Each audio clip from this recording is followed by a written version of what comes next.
آج جو ہم پریشانی اور اس کا علاج مختلف طریقوں سے کرتے ہیں،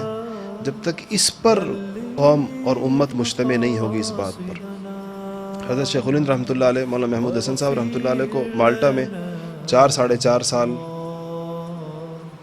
قید میں اپنی عمر کے بالکل آخری مرحلے میں یکسوئی کے ساتھ مسلمانوں کے احوال پر غور کرنے کا موقع ملا. اور ان کا معاملہ یہ تھا کہ ان کے سامنے پورا عالم اسلام تھا. ان کے شاگرد انہوں نے ترکی بھی بھیجے تھے، افغانستان بھی بھیجے تھے، اٹلی بھی بھیجے تھے. اس زمانے میں ہٹلر کا دور تھا تو وہ بہت مشہور تھا، جنگ عظیم چل رہی تھی. جرمنی بھی بھیجے تھے. پوری دنیا میں ان کے شاگرد گئے تھے اور ساری دنیا کی سیاسی قوتوں کے ساتھ اور ساری دنیا کے بعد، چونکہ وہ آزادی کی جنگ لڑ رہے تھے، ان کے سامنے پورے عالم کا نقشہ تھا اور پورے عالم سے ان کو پوری کی پوری صحیح اور درست معلومات آئی تھیں. اور پھر عمر بھی 50-55 سال قرآن و سنت کے ساتھ اشتغال رہا ہو، قرآن و سنت سے انسان کا گہرا تعلق ہو، پوری تعلیمات نبوی اس کے سامنے کھلی ہوئی ہوں، پھر اس کو یکسوئی کے ساتھ سارے ہنگاموں سے دور ہو کر غور و فکر کا موقع مل جائے. جو عمر کے آخر میں 70 سال کی عمر میں کم و بیش وہ قید ہوئے تھے اور 4-4.5 سال مالٹا میں قید رہے، دنیا کے ایک دوسرے کونے میں، ایک برفانی جزیرے میں. واپس آ کر تلخیص یہ فرمائی تھی کہ میں نے مسلمانوں کی زبوں حالی پر اور ان کی تباہ حالی کے اسباب پر غور کیا ہے، اور میں اس نتیجے پر پہنچا ہوں کہ 2 چیزیں بنیادی طور پر اس کی وجہ ہے کہ آج مسلمان پوری دنیا میں کیوں پٹ رہے ہیں اور کیوں مقہور ہیں، کیوں وہ مظلوم ہیں. ایک یہ آپس کے اختلافات کا کہ جو مسلمانوں کے درمیان ہے، اور دوسرا قرآن پاک سے دوری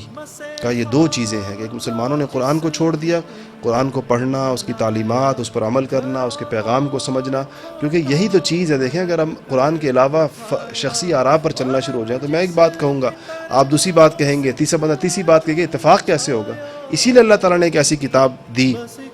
کہ اس پر اتفاق ہوگا. یہ وہ کتاب ہے جو جوڑے گی اور اس کی تعلیمات کو جب مسلمان پکڑیں گے مضبوط. دوسرا فرمایا کہ آپس کے اختلافات، چھوٹے چھوٹے ٹکڑے اور چھوٹی چھوٹی جماعتیں، تحزب کہتے ہیں عربی میں، حزب کہتے ہیں جماعت کو، تحزب کہتے ہیں چھوٹے چھوٹے ٹکڑوں میں بٹنا.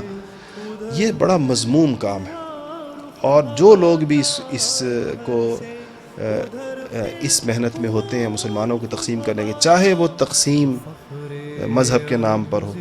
چاہے وہ تقسیم قومیت کے نام پر ہو، چاہے وہ تقسیم زبان کے نام پر ہو، چاہے وہ تقسیم علاقے کے نام پر ہو، کسی بھی نام پر مسلمانوں کی جماعت کو تقسیم کرنا اور ان کو جدا شناختیں دینا، ان کو جدا نام دینا کہ تم اس بنیاد پر پہچانے جاؤ، تم اس بنیاد پر پہچانے جاؤ، تم اس بنیاد پر پہچانے جاؤ، یہ حضور اکرم صلی اللہ علیہ وسلم کی عمر بھر کی محنت پر پانی پھرنے کے مترادف ہے. جیسے کوئی آدمی باقاعدہ نبوت کا دشمن ہو اور وہ نبوت کی محنت کو جڑ سے اکھاڑنا چاہتا ہو تو وہ اس کام میں مشغول ہو. اس لیے آج جب ہم لوگ اکٹھے ہوتے ہیں اور لوگ اس بات پر ہمیشہ سوچتے ہیں، اس کی ہر سطح پر کوشش کرنی چاہیے اور ہر جگہ پر کہ ہمارا تعارف اور ہمارا تعلق اور ہمیں اپنا کبھی تعارف کرانے کی ضرورت بھی ہو اور ہم یہ اب سمجھیں، خود اپنے آپ کو بیٹھ سمجھیں، تو اس بات پر سے شروع ہو اور اسی بات پر ختم ہو اور اسی پر فخر ہو اور اسی کو اپنا سرمایہ نجات بھی سمجھیں اور دنیا میں بھی کہ ہم حضور اکرم صلی اللہ علیہ وسلم کے امتی ہیں اور بس.